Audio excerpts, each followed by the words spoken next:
다 함께 자리에서 일어나겠습니다. 하나님을 예배하기에 나오신 모든 성도님들을 환영하고 축복합니다. 마음과 정성을 다하여 이 시간 예배하겠습니다. 하나님은 영이시니 예배하는 자가 영과 진리로 예배할지니라. 아멘.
만물의 주인 되시는 하나님, 무더운 여름이 지나가고 좋은 계절과 날씨를 허락하여 주시니 감사합니다.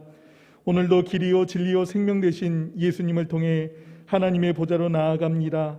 최선을 다하는 예배로 하나님께 찬양과 영광 돌리는 시간 되게 인도하여 주시옵소서. 지난 한 주간 우리의 죄와 허물을 주님 앞에 고백합니다. 주님의 은혜로 용서해 주시옵소서. 하나님 감사합니다. 주의 은혜로 저희들 주 앞에 나와 예배합니다. 각자의 처소에서 주 예배하겠습니다. 아버지 하나님, 예배하는 자리마다 성령 하나님 함께 해주시옵소서. 아버지 하나님, 지난 한 주간 우리의 삶을 돌아보며 우리의 죄과를 하나님 앞에 내놓고 기도합니다. 하나님, 부족했던 것, 쓰러졌던 것도, 유혹받았던 것, 모든 것이 앞에 내놓고 기도하며 하나님 용서해 주시옵시고, 하나님 주 앞에서 새로운 마음과 새로운 모습으로 하나님께 영광 돌리면서 모습으로 은혜를 내려 주시옵소서. 주님 함께 주시옵소서.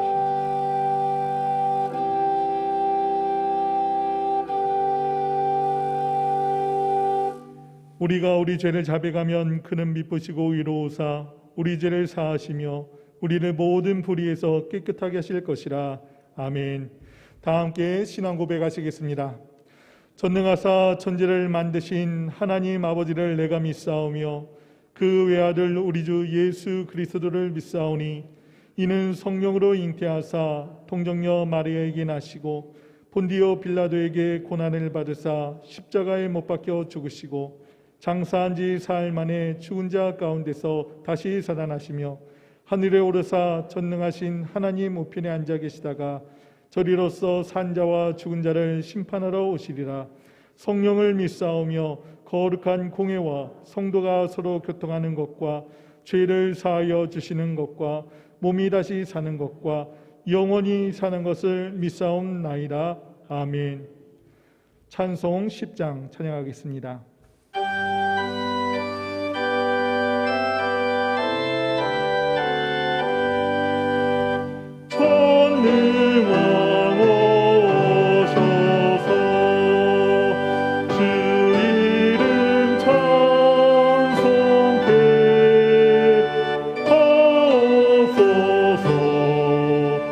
영광과 권능의 성부여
장병욱 장로님 기도하시겠습니다.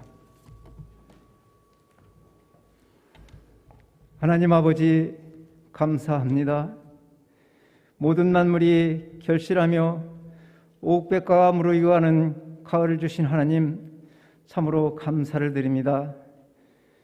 하나님, 이 땅에 수많은 재앙이 와서 우리를 너무나도 힘들게 하고 있습니다. 하나님, 이 모든 것은 우리들의 죄와 허물 때문인 줄 아오니 우리 죄를 용서하여 주시옵소서. 하나님 앞에 불순종하고 주님의 뜻을 어기고 교만하고 하나님 말씀을 주의 뜻을 대적하는 저희들 하나님 이 시간 회개하오니 용서하여 주시옵소서. 이 땅에 회개의 영을 부어주셔서 온 백성들이 다 같이 하나님 앞에 겸손히 회개할 수 있도록 도와주시고 그로 인해서 하나님의 자비를 얻을 수 있는 죄들 되게 하여 주시옵소서. 아버지 하나님, 저희들을 불쌍히 여겨 주셔서 이 모든 재앙을 거두어 주시기를 간절히 원합니다.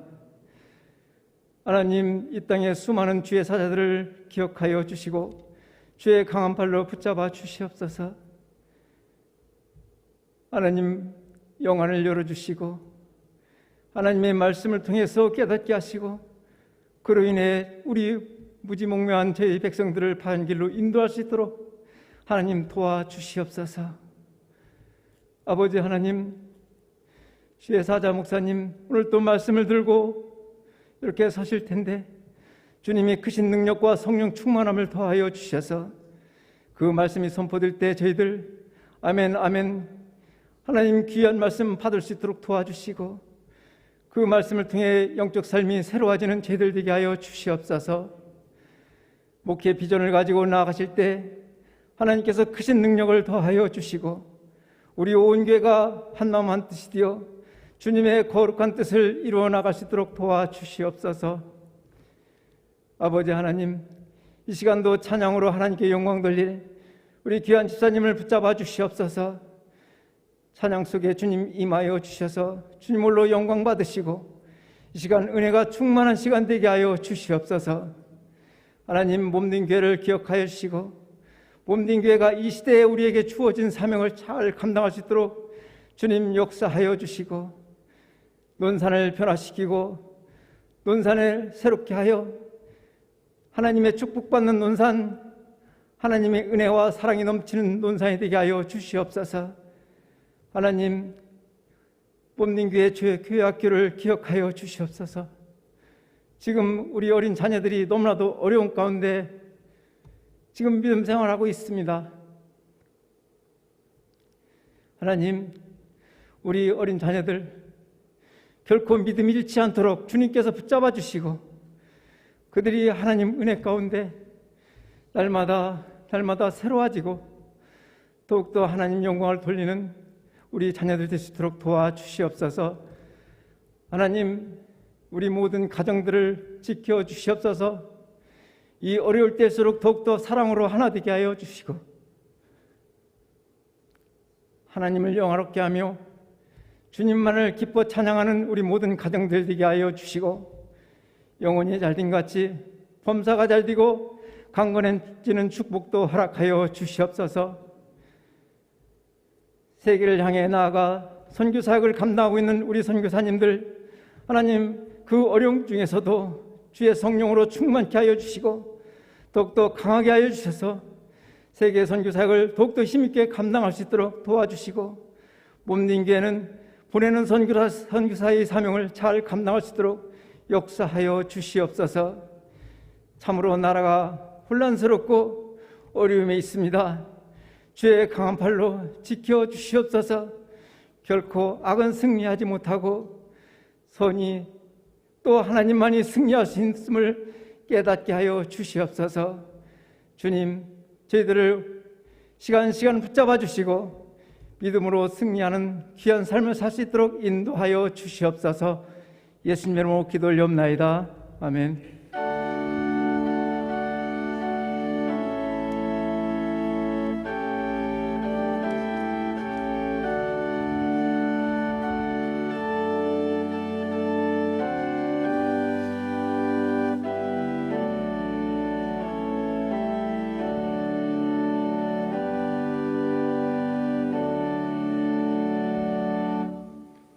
교회 소식입니다. 주보를 함께 보시겠습니다. 예배 안내입니다. 오늘 주일 예배는 1교구, 2교구 성도님들을 중심으로 현장 예배 참석합니다. 교회 학교 주일 예배는 전체 온라인 영상 예배로 드립니다. 수요 예배는 연합으로 본당에서 드립니다. 주중 거리두기 3단계로 조정될 경우에는 모든 예배는 현장 중심 예배로 전환되고 버스 운행도 재개됩니다. 본당 수용 가능 인원은 각 예배별로 500명입니다. 시청에 공식적인 발표가 있는 즉시 교회에서도 문자 공지하도록 하겠습니다. 추석 명절 안내입니다. 명절 연휴 기간 새벽 예배는 정상적으로 드립니다. 명절 당일 21일 화요일 새벽에는 차량 운행이 없습니다. 추석 명절 가정 예배 모범이 본당 로비에 비치되어 있습니다. 3차 말씀 대행진이 마무리되었습니다. 수료자는 총 323명이고 수료자 명단은 게시판에 게시합니다. 10월 6일 수요일 수요 예배 시에 기념패 증정하겠습니다. 필리핀 논산중앙교회 김수찬 선교사님 후원 안내입니다. 9월 26일 주일까지 KF94 마스크와 연필, 크레파스 등의 문구류 후원을 받습니다. 문의사항은 조기련 장로님께 문의해 주시기 바랍니다. 하반기 개인신앙운동 안내입니다. 공동체로 신앙생활하기 어려운 점이 있으니 하반기에는 주보 내용을 참고하셔서 개인신앙 회복에 집중해 주시기 바랍니다. 우리 교회 백신 접종 현황입니다. 9월 7일 현재 약 67% 접종했습니다. 1차 접종 256명이고 2차 접종 745명입니다. 출석 성도 대비 약 50% 접종 마쳤습니다. 장례 광고입니다. 1교구 LH 지역 박선미 집사님 시모 소천하셨습니다. 1교구 중앙지역 기현 성도님 소천하셨습니다. 1교구 주공지역 손정희 집사님 소천하셨습니다. 1교구 주공지역 백덕자 성도님 소천하셨습니다. 2교구 제1지역 정신혜 집사님 부친 소천하셨습니다. 4교구 대교지역 오정은 성도님의 시부 소천하셨습니다. 성도의 따뜻한 위로 부탁드립니다. 성경 말씀 보시겠습니다. 오늘 나눌 하나님의 말씀은 로마서 13장 8절에서 10절 말씀입니다.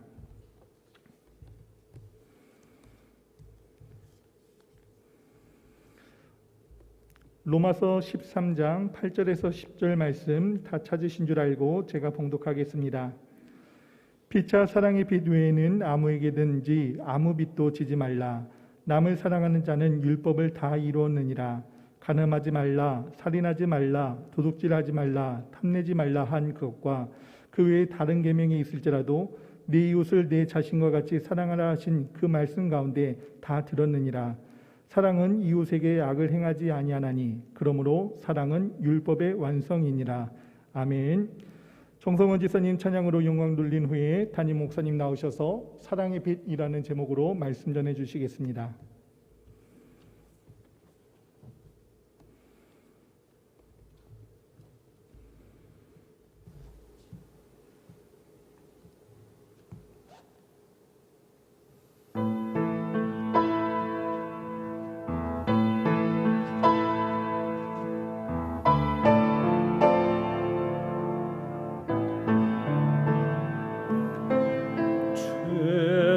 자유를 얻게 함은 주님의 보혈의 능력이라. 눈보다 더 희게 맑게 하는 것 주님의 보혈의 능력이라.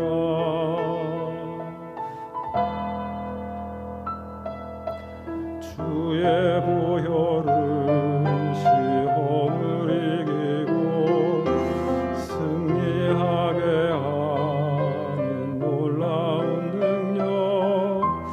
주의 보혈은 부정한 모든 것 맑게 하는 참 놀라운 능력.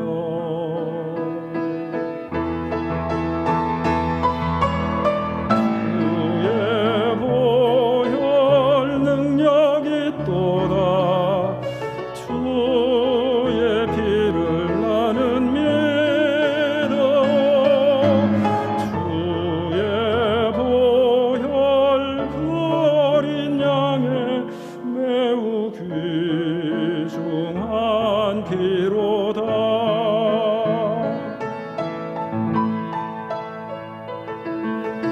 주의 보혈은 정결한 마음 나에게 얻게 하는 놀라운 능력. 주의 보혈은 나에게 찬송을 주는 참 놀라운 능력. 주의 보혈 능력이 또다. 주의 피를 나는 믿어. 주의 보혈 그 어린 양의 매우 귀중한 피로다. 구주의 복음을 전하리. 보혈의 능력으로 전능하신 주 찬양하리. 놀라우신 주를 찬양.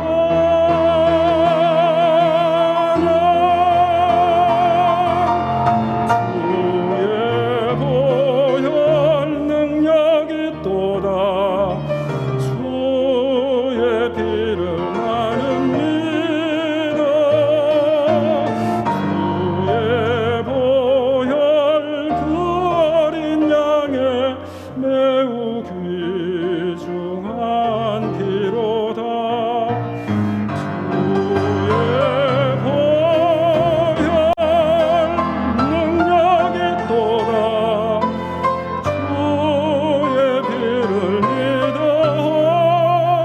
주의 보혈 그 어린 양의 매우 귀중한 피로다. 매우 귀중한 피로다.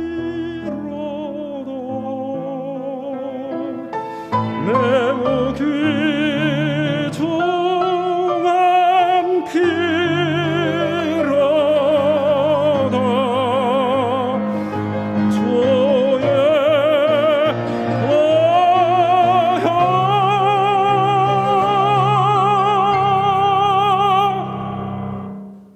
아멘. 주님께 감사와 영광의 박수 올려드립니다. 귀한 찬양 감사합니다. 본당에서 함께 예배를 드리고 계신 우리 성도님들, 그리고 온라인 영상으로 각 가정에서 있는 처소에서 예배 함께하고 계신 우리 모든 성도님들, 주님의 이름으로 변함없이 사랑하고 또 축복하고 환영합니다. 정성원 집사님께서 찬양으로 우리를 대신해서 고백하여 하나님께 올려드린 것처럼 주님의 보혈만이 능력인 줄 믿습니다. 어느 곳에서 어떠한 형편으로, 어떠한 처지로, 어떠한 상태로 우리가 있든지 예수님의 보혈을 의지할 때 우리는 새롭게 될 것이고 능력을 덧입게 될 줄 믿습니다. 담대하게 믿음으로 승리하시는 우리 모든 성도님들 되시기를 주님의 이름으로 축원합니다. 요즘 우리나라 경제 지표에서 가장 걱정스러운 부분이 가계 대출에 대한 부분입니다. 가계 대출의 총 액수도 걱정스럽고 이 대출의 증가 속도도 매우 우려스럽기는 하지만 가장 염려되는 점은 대출을 하는 많은 사람들이 상환할 능력이 되지 않으면서도 대출을 한다는 점일 겁니다. 이른바 빚2라고 해서 빚을 내서라도 투자하는 그 젊은 세대들이 굉장히 많아지고 있는 실정이어서 이런 걱정을 더욱 하게 됩니다. 현대 자본주의 경제 제도 아래에서는 대출도 일종의 자산이다 그렇게 생각을 합니다. 대출이라고 해서 다 나쁜 것은 아니다라는 것이죠. 적절한 대출과 투자 또는 경제적 활동은 분명히 필요한 면이 우리 시대에는 있습니다. 문제는 상환할 능력이 되지 않는 대출을 하는 것입니다. 갚을 수 있는 능력이 되지 않는 그런 규모의 금액의 빚을 내는 것, 이것은 문제가 될 수 있죠. 이럴 경우 이 사람은 정상적인 생활을 하기가 힘듭니다. 여기에 딱 묶여버리기 때문에 그렇습니다. 오늘 본문은 빚에 대한 말씀하고 있습니다. 채무에 대한 일종의 말씀을 하고 있습니다. 경제 활동에 민감한 우리로서는 귀가 번쩍이는 그런 말씀이 아닐 수가 없습니다. 자, 그런데 오늘 본문의 말씀은 먼저 우리에게 아무에게든지 아무 빚도 지지 말라 그렇게 말씀을 하십니다. 여기서 말씀하는 빚이라고 하는 것은 보이는 빚과 보이지 않는 빚 모든 것을 포함합니다. 돈이라고 하는 눈에 보이는 유형의 빚뿐만이 아니라 마땅히 해야 하는 어떤 의무를 다하지 않음으로 인해서 발생하는 인생의 어떤 부담, 이와 같은 것들도 포함이 되는 겁니다. 그래서 성경은 우리에게 갚을 능력을 넘어서는 물질적 빚을 지지 말고 또한 마땅히 감당해야 될 의무를 미루지 말라, 이런 말씀을 오늘 본문 속에 담아두고 있는 겁니다. 왜 성경은 우리에게 아무에게든지 아무 빚도 지지 말라 이렇게 말씀하시는 걸까요? 그 이유는 너무나 명확합니다. 우리 자신이 갚을 능력을 넘어서는 빚이라고 하는 것은 단지 그 빚이 가지고 있는 일정한 액수의 수준을 넘어서 그 사람의 모든 것을 빼앗아 갈 수도 있기 때문에 그렇습니다. 상당한 빚을 지고 살아가는 이들은 늘 좀 마음이 답답하죠. 마음이 무겁습니다. 이 가슴에 돌덩어리 하나가 크게 올려져 있는 것처럼 늘 마음이 무겁습니다. 늘 불안하고 쫓기는 마음으로 살아가게 됩니다. 말씀드린 것처럼 거기에 매여버리기 때문에 그렇습니다. 묶여있기 때문에 그렇습니다. 매인다고 하는 것은 자유롭지 못하다는 것을 말하지 않습니까? 자유하지 못하다고 하는 것은 끌려다니는 삶을 살고 있다는 것을 또한 의미합니다. 빚 이것에 매여서 어쩔 수 없이 하지 말아야 할 일을 해야만 하는 그런 경우도 생길 수가 있습니다. 경우에 따라서는 자신의 모든 것을 잃어버릴 수도 있고 최악의 경우에는 심지어 범죄에 가담해야만 하는 그런 일들도 벌어지곤 합니다. 원하지 않지만 그 상황 때문에, 묶여있는 그 상황 때문에 억지로라도 해야 하는 그런 일들이 우리 인생에 발생할 수 있다는 거죠. 정상적인 생활, 온전한 신앙생활 하기가 어렵게 되는 겁니다. 마땅히 해야 할 의무를 다하지 않았을 경우에도 이 의무라고 하는 것이 마치 부채와 같이 우리의 삶을 얽어매고 자유롭지 못하게 할 수도 있습니다. 꽤 오래전에 한 유명 연예인이 우리나라에서 마땅히 감당해야 될 병역의 의무를 하지 않고 외국으로 나가버렸어요. 그리고 나서는 다시는 국내로 입국할 수가 없게 되었습니다. 지금도 이 연예인은 틈만 나면 한국에 들어오기를 원하는 그 마음을 피력하고 있지만 들어올 수가 없습니다. 자유를 빼앗긴 것이죠. 감당해야 될 의무를 감당하지 못했으므로 누릴 수 있는 그 권리도 박탈당하고 거부당하게 된 겁니다. 그 문제로 인해서 인생이 꽉 묶여버리게 된 것이죠. 누군가에게 약점이나 어떤 빌미를 내어주는 것도 빚을 지는 것과 유사합니다. 잘못된 일을 하거나 또는 너무나 부끄러운 일에 가담하게 되어서 누군가에게 약점을 잡히게 되면 또는 그 사람에게 빌미를 내어주게 되면 이때에도 경우에 따라서는 원하지 않는 삶을 살아야 하는 그런 일들이 벌어질 수가 있어요. 원치 않은 대가를 지불해야만 하는 그런 일들이 벌어질 수 있는 겁니다. 물질적인 빚을 지든지 마땅히 해야 할 의무를 다하지 못했던지 반대로 하지 말아야 할 일들을 함으로 인해서 약점을 잡히고 빌미를 내어주게 되면 여러분 우리는 원하지 않는 삶으로 끌려갈 수밖에 없습니다. 이처럼 자신의 삶이 원하지 않는 삶으로 끌려가지 않기 위해서 오늘 본문의 말씀은 우리에게 뭐라고 말씀하냐면 아무에게든지 아무 빚도 지지 말라 이렇게 말씀을 해주고 있는 겁니다. 이것이 그리스도인에게 합당한 생활 윤리입니다. 그리스도인들에게는 자유라는 것이 주어졌습니다. 복음 안에서 너무나 놀라운 자유가 주어졌는데 이 자유함을 누구에게든지 빼앗기지 말아라 이 말씀이 이 속에 담겨져 있는 거죠. 성도가 그리스도인이 자유를 빼앗긴다면 어떻게 온전하게 영적 삶을 살아갈 수 있겠습니까? 그러므로 여러분 우리는 주어진 한도 내에서 생활할 줄 알아야 됩니다. 이것이 지혜로운 성도의 삶입니다.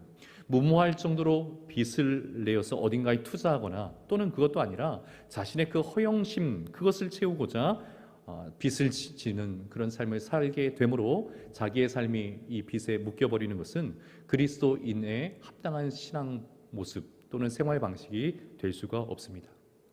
우리 모든 논산중학교의 성도님들은 그 어떠한 종류의 빚에도 우리 모두의 삶이 묶여버리거나 얽매여버리거나 끌려다니는 그런 삶이 되지 않기를 예수님의 이름으로 축원합니다. 주께서 우리에게 주시는 자유함, 이 자유함을 결코 잃어버리지 않는 우리 모든 성도님들이 되시기를 주님의 이름으로 축원합니다.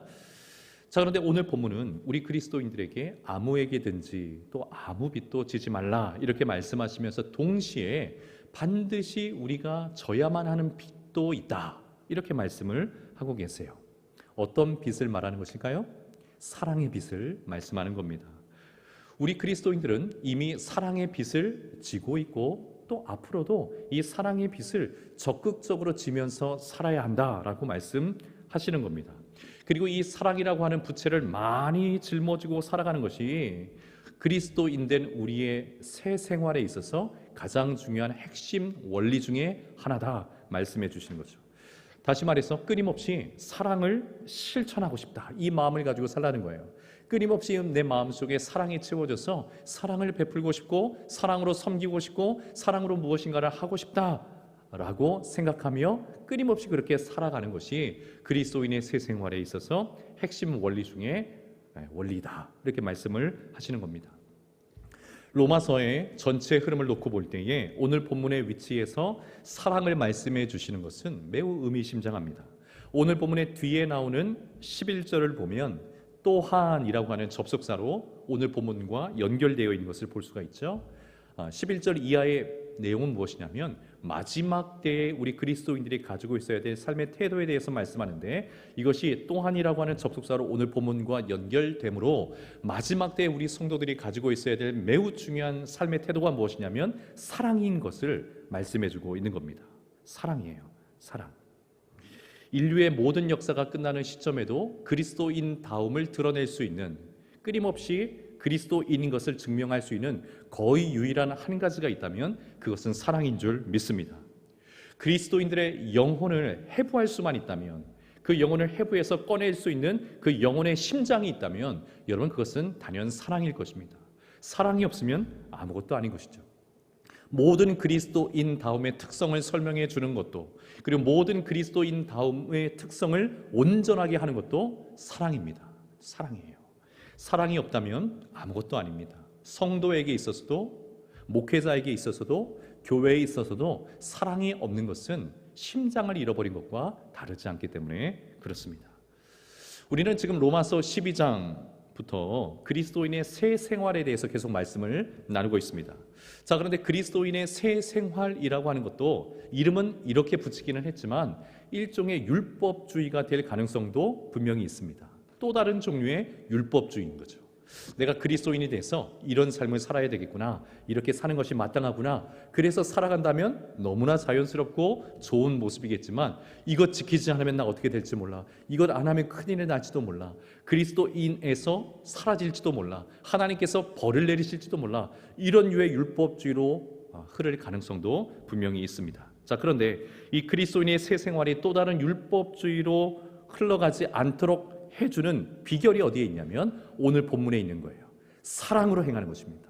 사랑을 붙들고 행하는 것입니다. 무슨 일이든지 주님께서 우리에게 주신 사랑으로 행할 때 그 일은 결코 율법주의가 되지 아니하고 복음을 온전케 하는 하나님의 능력이 되는 줄 믿습니다. 사랑이 열쇠인 거예요.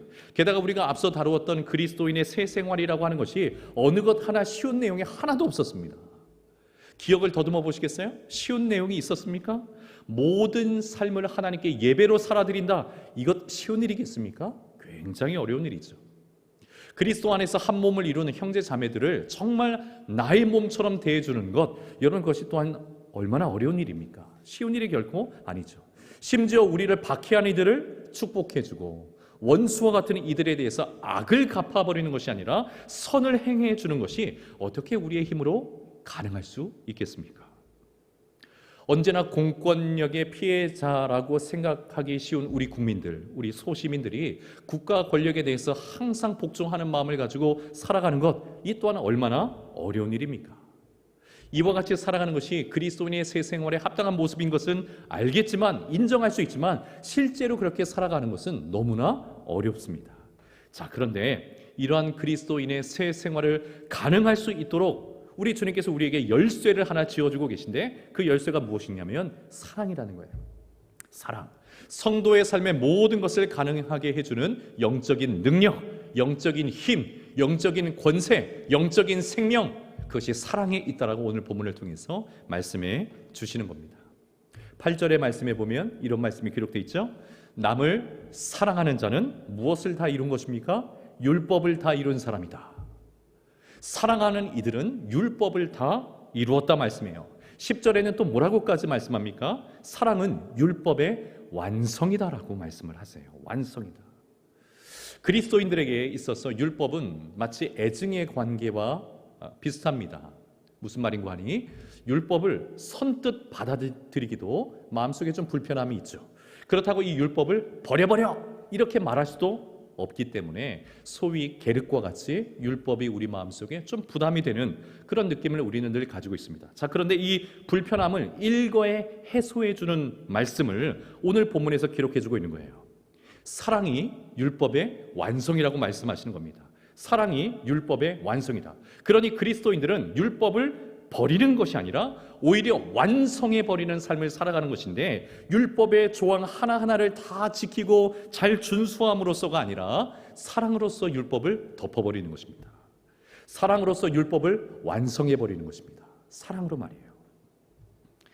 여기서 완성이라고 하는 말은 헬라어로 플레로마라는 단어를 사용합니다. 이 플레로마라는 단어가 완성이라는 뜻도 가지고 있지만 어떤 뜻도 있냐면 가득 차게 하다, 가득 채우다, 넘치게 하다, 이런 뜻도 있어요. 그러니까 충만하다, 충만케 하다, 이런 의미도 가지고 있는 겁니다. 사랑이 율법의 완성이라고 하는 것은 사랑이 율법을 충만하게 만드는 것이다 라는 뜻을 가지고 있어요. 사랑은 율법이라고 하는 율법 그 자체로만 있다면 매우 딱딱하고 매우 메마르고 껍질과 같은 이 율법을 충만하게 만들어내는 것이 사랑이라는 것입니다. 율법이 가지고 있는 이 정죄의 기능, 이 껍데기의 기능을 영혼을 충만케 하는 기능으로 전환시켜버리는 능력이 사랑에 있다라고 오늘 본문이 말씀하는 거예요. 여러분, 사랑을 잃어버린, 사랑이 없는 율법주의자들과는 가까이 하지 마십시오. 그들은 껍데기만 있기 때문에 그렇습니다. 껍데기만 있기 때문에 늘상 무엇인가를 거론해서 비판하고 정죄하기를 좋아합니다. 피골이, 영적인 피골이 상접한 상태이기 때문에 그 주변에 있는 사람까지도 그렇게 메마르게 만드는 특징이 그들에게 있어요. 사랑이 없는 율법주의자들, 사랑이 없는 율법주의자들, 우리는 늘 조심해야 됩니다. 그렇지만 그리스도의 사랑으로 충만한 이들은 주님의 사랑으로 충만하여서 신앙생활하는 이들은 그 주변에 있는 사람들도 뭐하게 만들까요? 충만하게 만드는 줄 믿습니다. 사랑이 충만이기 때문에 그렇습니다. 사랑이 모든 영적인 요소를 충만하게 가득 채우는 힘이기 때문에 사랑으로 신앙생활하는 이들 옆에 있으면 우리도 충만함이라는 것을 느끼게 되는 것입니다. 사랑하는 여러분, 고상한 척, 아는 척 그렇게 하면서도 껍데기뿐인, 그래서 자신의 영혼뿐만 아니라 주변의 많은 사람들의 그 영혼도 메마르게 만들어버리는 율법으로 신앙생활 하시겠습니까? 아니면 소박하고 겸손하지만 자신뿐만 아니라 우리 주변의 사람들의 그 영을 충만하게 하는 사랑으로 신앙생활 하시겠습니까? 두말할 것 없이 우리는 사랑으로 신앙생활 해야 될 줄 믿습니다. 그리스도인들은 율법으로 신앙생활하는 이들이 아니라 사랑으로 신앙생활하는 사람들인 줄 믿습니다. 그리고 우리가 그렇게 사랑으로 신앙생활하며 살아갈 때에 우리도 알지 못하는 사이에 무엇이 완성될까요? 우리의 삶에 있는 율법까지도 완성되는 것입니다. 율법만 지키려고 할 때는 결코 율법을 완성할 수가 없었어요. 율법을 지키는 것에 최우선순위를 둘 때는 율법을 이루어낼 수가 없었어요. 그런데 사랑으로 살고자 하다 보니 도리어 내 삶에 율법도 완성되어지는 놀라운 일을 우리가 경험하게 된다는 말씀입니다. 예전에 우리나라 프로축구 리그에서 언제나 압도적인 승리를 거두었던 팀이 한 팀이 있었습니다.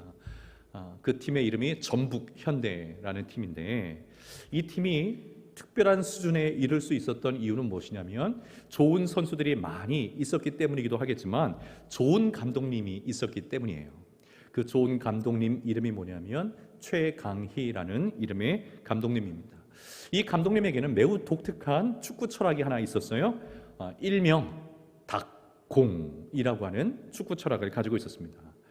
조금 거친 표현이기는 한데요, 이 닭공이라는 말을 풀어서 이야기하면 닥치고 공격해라, 닥치고 공격해라, 이런 뜻입니다. 좀 거친 표현이죠. 축구는 골을 넣어야지 이기는 경기인데 골을 넣기 위해서는 공격을 잘해야 합니다.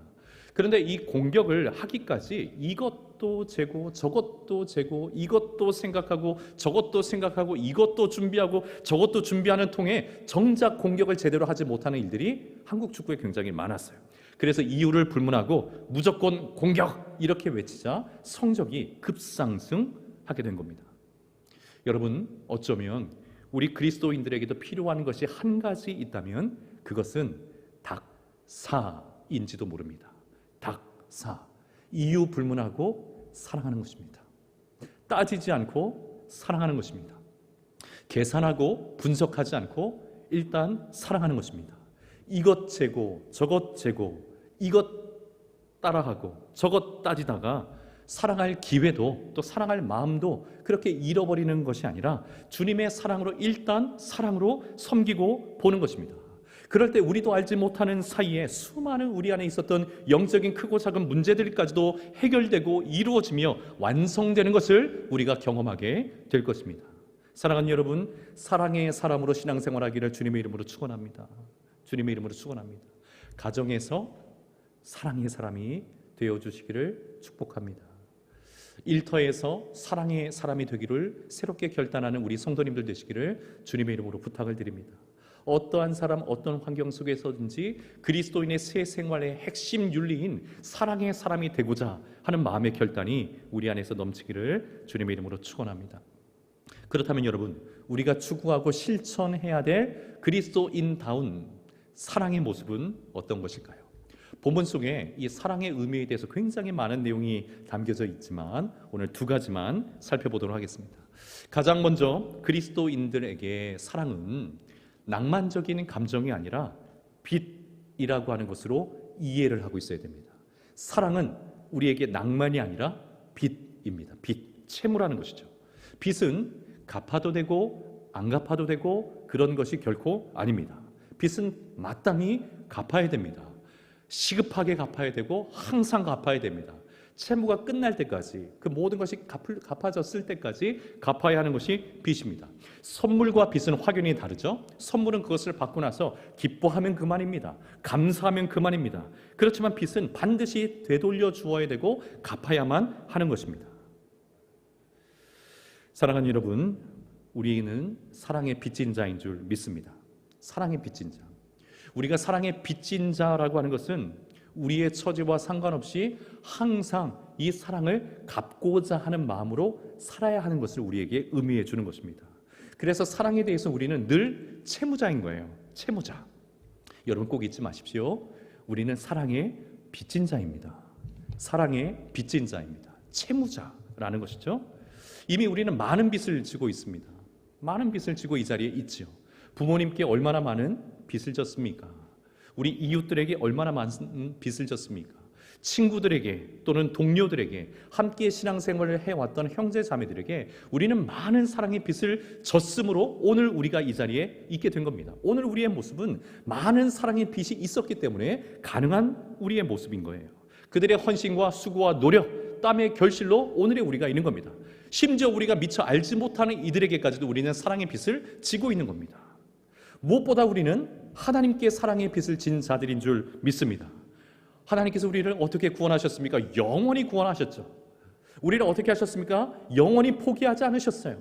그리고 영원히 하나님의 자녀와 백성 삼으신 줄 믿습니다. 이 하나님의 사랑은 우리가 평생 갚아도 갚을 수 없는 영원한 빚이에요. 결코 갚을 수 없는, 결코 다 갚을 수 없는 영원한 사랑의 빚인 거죠. 마태복음 18장에 나오는 1만 달란트 빚진 자처럼 여러분 우리는 평생 갚을 수 없는 사랑의 빚을 하나님께 지고 있는 겁니다. 그 말은 무엇을 의미합니까? 평생 이 사랑의 빚을 갚아야 되는 영적인 채무자, 사랑의 채무자라는 거예요. 그것이 우리에게 주어진 또 하나의 신분입니다. 그리고 그리스도인다운 새 생활의 핵심 원리 중의 원리가 바로 이것이에요. 빚진 자의 마음을 가지고 살아가는 것입니다. 은혜의 빚진 자, 사랑의 빚진 자, 이 사실을 깊이 깨달아 살아가는 겁니다. 그래서 은혜를 갚고자 하는 마음으로 살아야 되는 거죠. 사랑을 갚고자 하는 마음으로 살아야 되는 것이 우리 그리스도인들의 삶의 모습이라는 거예요.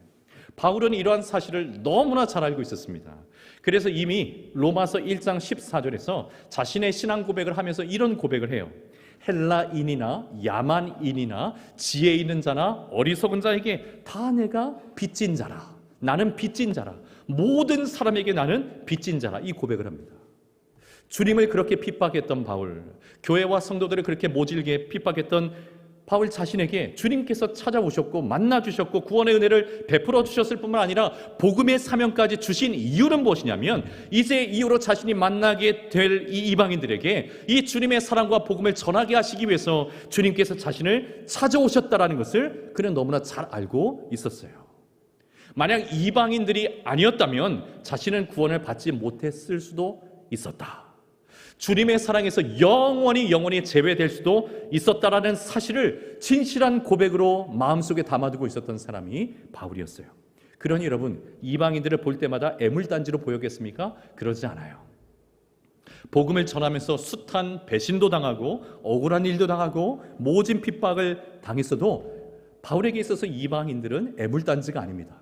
그들 까닭에 자신이 구원받았다는 것을 알고 있기 때문에 그래요. 그러니 그 길을 묵묵히 갈 수 있었죠. 아무리 힘들어도 그 길을 걸어갈 수 있었던 이유는 바울의 마음속에 은혜의 빚진 자의 마음이 있었기 때문에 그렇습니다. 사랑의 빚진 자인 것을 알고 있었기 때문에 그렇습니다.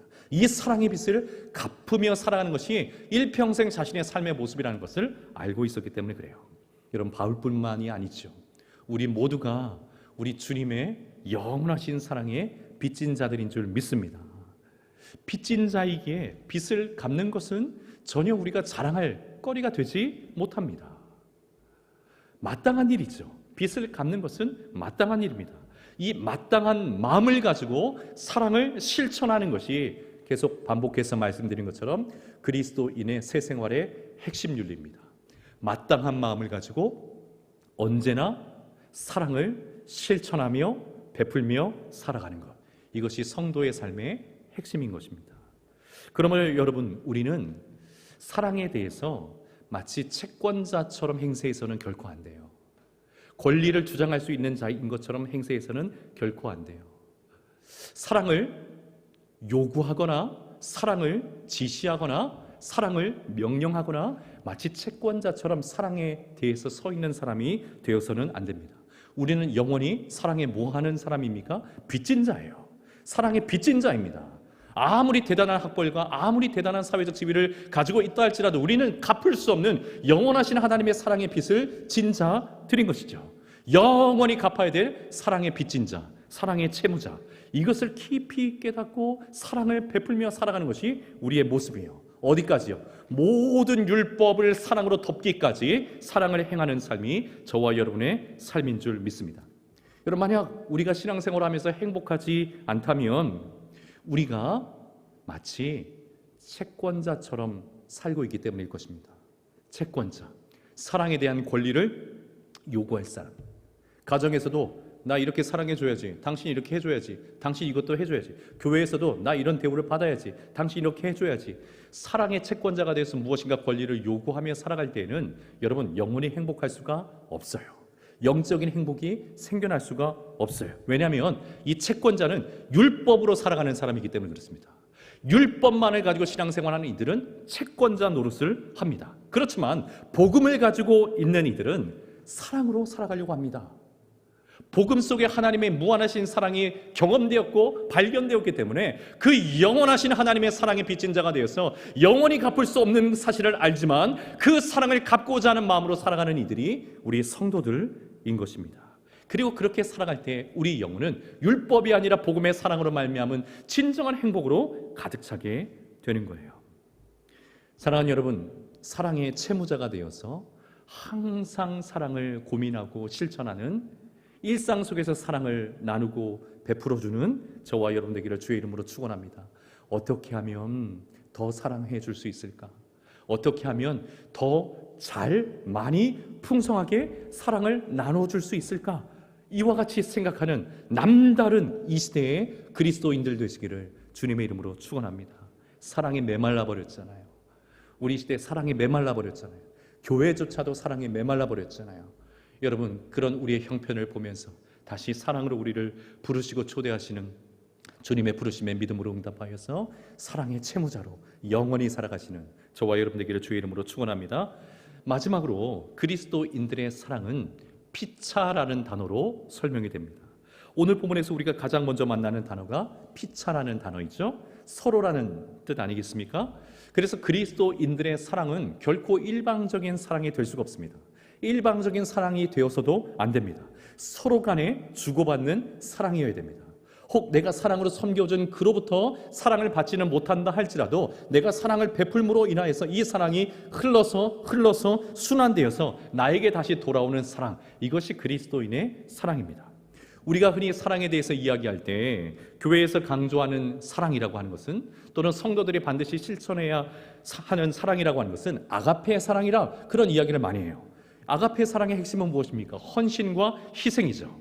그래서 우리가 추구하고 실천해야 될 사랑은 헌신과 희생의 아가페 사랑이다, 이렇게 강조를 많이 합니다. 맞는 말씀입니다. 자, 그렇지만 우리가 아가페의 사랑을 강조하고 이것을 추구한다고 해서 이것이 일방적인 사랑을 말하는 것이거나 베풀기만 해야 하는 그런 사랑을 의미하는 것은 아니에요. 결코 아닙니다. 왜냐하면 우리들 중에 어느 누구도 사랑을 받지 않고 주기만 할 수 있는 사람은 아무도 없기 때문에 그렇습니다. 그런 사람은 아무도 없습니다. 하나님께서는 우리에게 일방적인 사랑을 주시는 것처럼 보일 때가 있습니다.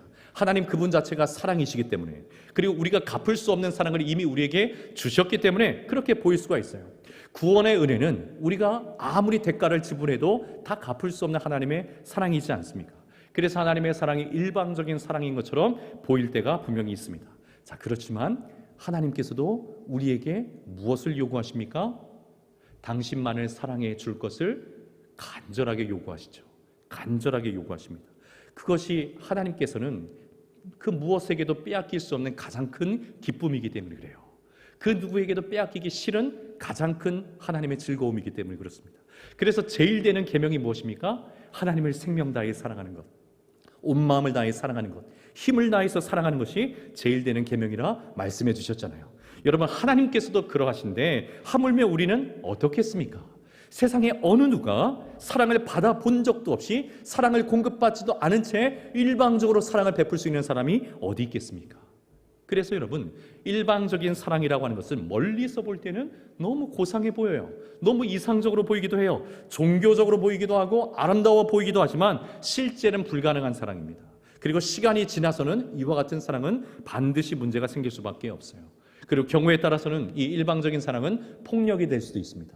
주는 사람도 받는 사람에게도 깊은 상처를 남기게 하는 그런 사랑이 될 가능성이 매우 높아요. 그러므로 우리 그리스도인들이 추구하고 실천해야 될 사랑은 피차의 사랑입니다.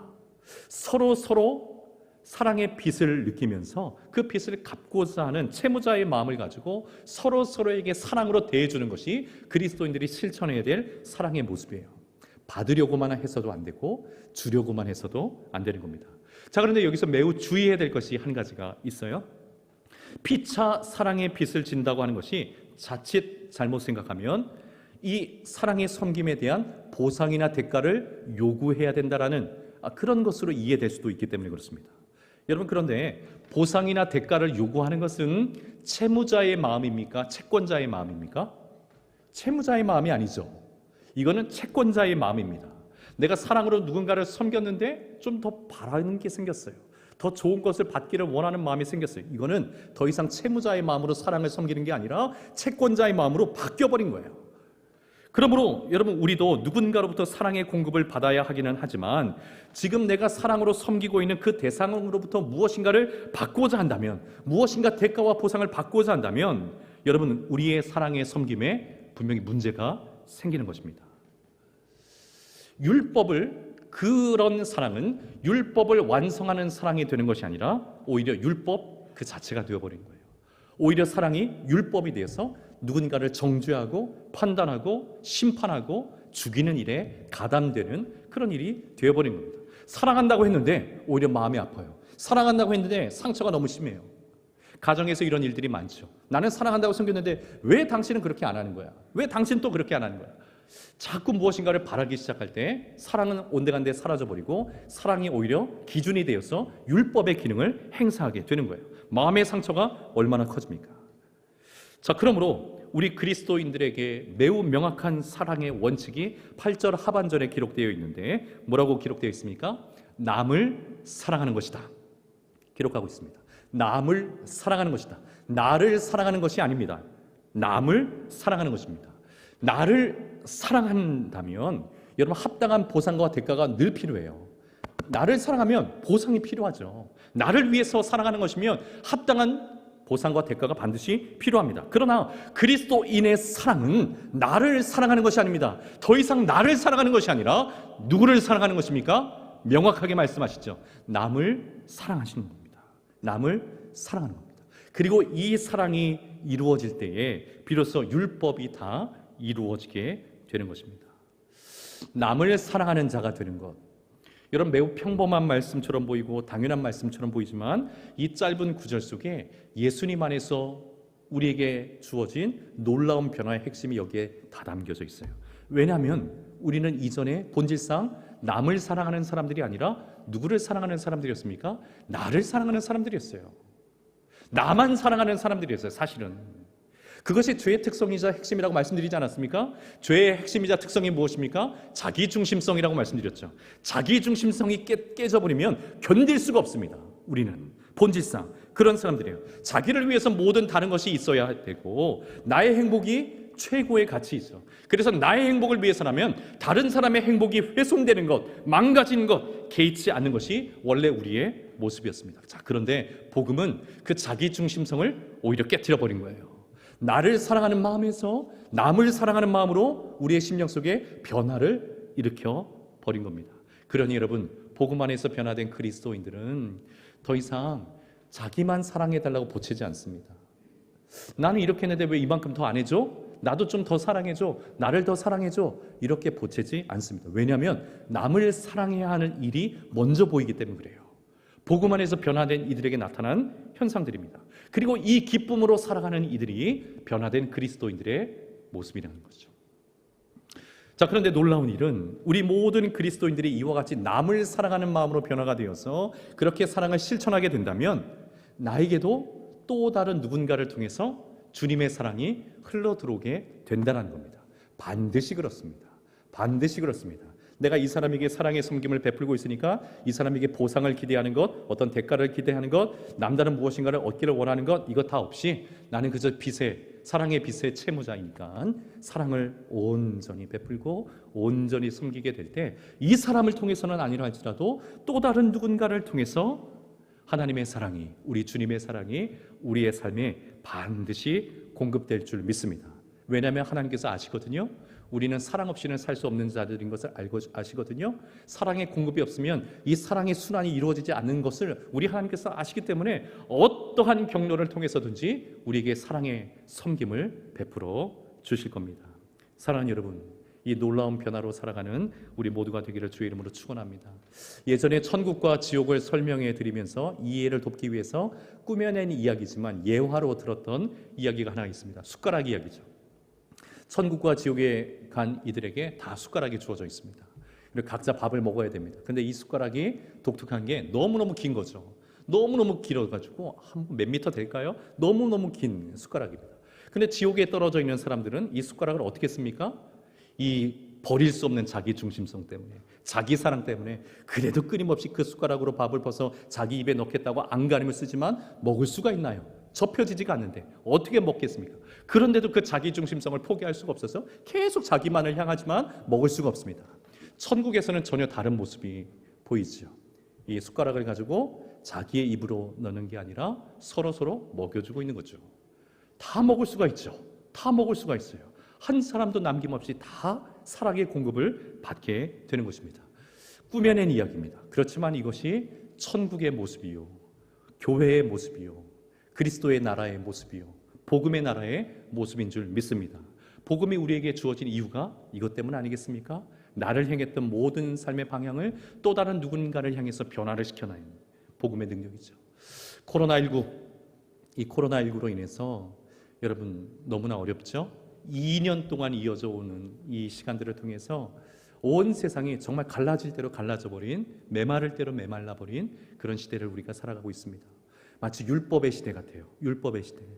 너무 힘드니까 율법이 힘을 얻어가지고, 율법의 특징이 뭡니까? 자꾸 막 싫은 소리 하고 싶은 거죠. 왜 자꾸 미운 소리 하고 싶은 거고, 꼬투리 잡고 싶고, 불평과 원망과 분노를 터뜨리고 싶은 마음들이 마구마구 일어나죠. 율법의 시대가 된 것 같아요. 다 그렇습니다. 다 이렇게 뭐 화덩어리 하나씩 들어가 있는 것 같아요. 이런 메마른 시대에 사랑하는 여러분, 그리스도인다운 삶을 회복하기를 주의 이름으로 축원합니다. 그리스도인의 새 생활의 핵심 원리 중에 핵심 원리인 사랑의 원리를 다시 회복하기를 원합니다. 채권자가 되어서는 결코 사랑이 될 수가 없습니다. 채권자가 되면 사랑도 율법이 됩니다. 그렇지 않고 영원히 갚을 수 없는 사랑의 빚진 자인 것을 깨달아서 이 사랑의 채무자로 살아가기로 마음에 결단하고, 무엇이 주어지든지 나는 여전히 이 빚을 갚고자 내 인생을 살아낼 줄 아는 그런 은혜가 있기를 원합니다. 사랑은 우리의 힘으로 만들어낼 수가 없어요. 사랑은 은사라고 성경이 말씀합니다. 하나님의 가장 큰 은사, 제일 좋은 은사가 사랑이라고 고린도전서에는 말씀해요. 그러니 여러분, 기도해야 됩니다.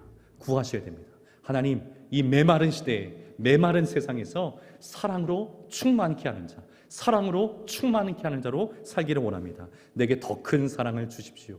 더 풍성한 사랑을 주십시오. 내 주변에 있는 사람의 영혼을 충만하게 가득 채울 수 있는 모든 율법을, 정죄의 기능을 덮어버릴 만한 그런 사랑의 사람이 되게 하여 주시옵소서. 그렇게 사랑을 구할 수 있는 저와 여러분 되기를 주의 이름으로 축원합니다. 어거스틴이라고 하는 유명한 신학자가 있어요. 이 어거스틴이 이런 고백을 했다고 합니다. 하나님만을 사랑하십시오. 하나님만을 사랑하십시오. 그리고 나머지는 당신 마음대로 하십시오. 당신 마음대로 하십시오. 자, 이게 어거스틴이 마음대로 사세요, 이런 의미로 한 얘기일까요? 그렇지가 않죠. 진실로 하나님을 사랑할 줄 알게 되었다면, 진실로 그리스도의 사랑을 알게 되었다면, 진실로 사랑하는 삶을 살게 되었다면 다른 삶의 모습은 안 봐도 된다는 거예요. 분명히 하나님께서 기뻐하시는 삶을 살고 있을 것이기 때문에 그렇습니다. 모든 율법을 완성하는 삶을 살고 있을 것이기 때문에 그렇습니다. 무엇이 이렇게 완성하는 것입니까? 사랑이 그렇게 완성하는 겁니다. 오늘 주보에 보시면 광고에 하반기에는 개인신앙운동, 개인신앙 회복운동 함께 합시다, 이렇게 말씀을 드렸습니다. 제가 표어도 하나 정했어요. 어떤 표어도 정했냐면 은혜를 모으자, 은혜를 모으자. 코로나19로 인해서 뿔뿔이 흩어져 버린 나를 향한 하나님의 은혜를 이제 다시 주섬주섬 모으는 겁니다. 내 삶으로 가지고 오는 겁니다. 이 개인 신앙 운동에 우리 모두가 동참하기를 축복합니다. 말씀을 통해서든지 기도를 통해서든지 섬김을 통해서든지 전도를 통해서든지 다시 흩어져 있는 그 은혜를 내게로 모으는 것입니다. 자, 그런데 이것에 초점이 있어요. 이 모든 것의 초점은 무엇입니까?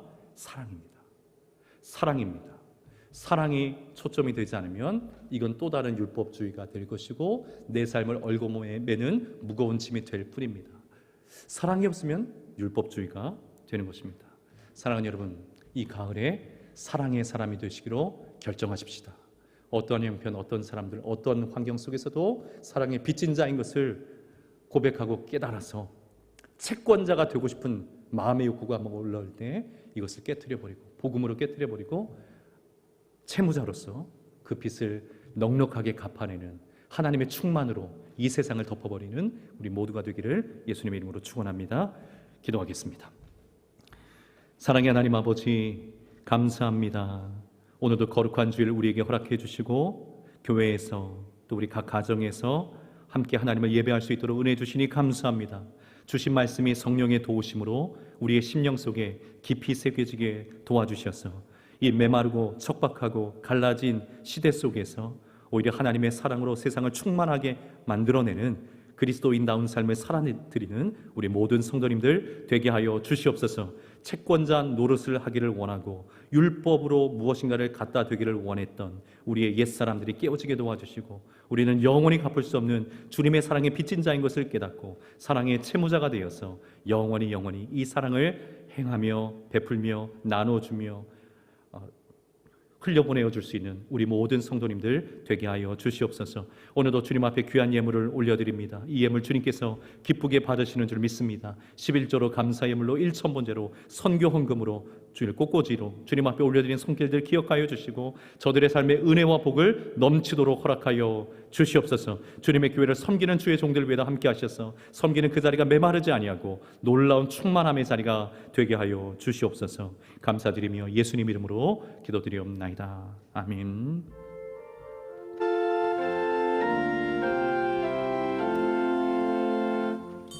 다 함께 일어나셔서 299장 찬송하겠습니다.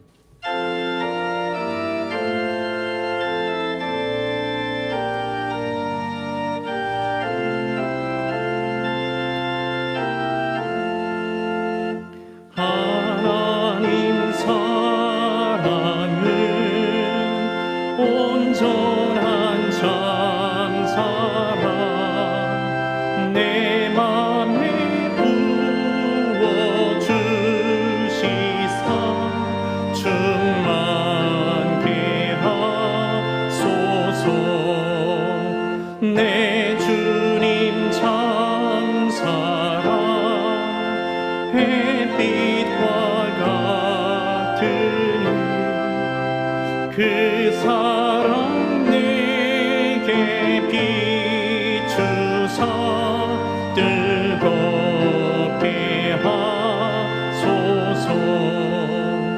그 사랑 앞에는 풍파도 그치며 어두운 밤도 완하니 그 힘이 그도다. 하나님 사랑은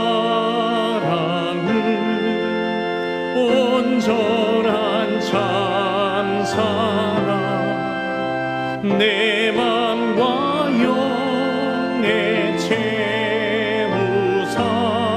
새 힘을 주소서. 아멘. 지금은 우리 구주 예수 그리스도의 그 크신 은혜와 우리 하나님 아버지의 다함이 없으신 사랑하심과 성령 하나님의 위로 교통 충만하심 승리케 하심의 은총이 오늘도 거룩한 주일 주님 앞에 나와 전심으로 예배드리고 주신 말씀을 마음속에 깊이 새기며 영원한 사랑의 빚진 자인 것을 깊이 깨닫고 이 사랑을 실천하며 사랑을 나누어주고 흘려보내는 삶으로 그리스도인다운 삶의 모습으로 온전히 살고자 믿음으로 결단하며 돌아가는 사랑하는 믿음의 권속들 심령 위에, 저들의 삶의 현장 위에, 가정과 자녀들 위에, 일터와 생업과 사업장 위에, 해외 군문에 객지흩어져 있는 모든 논산중앙교회 성도들 자녀들 머리머리 위에 이제로부터 영원토록 함께 있을지어다. 아멘.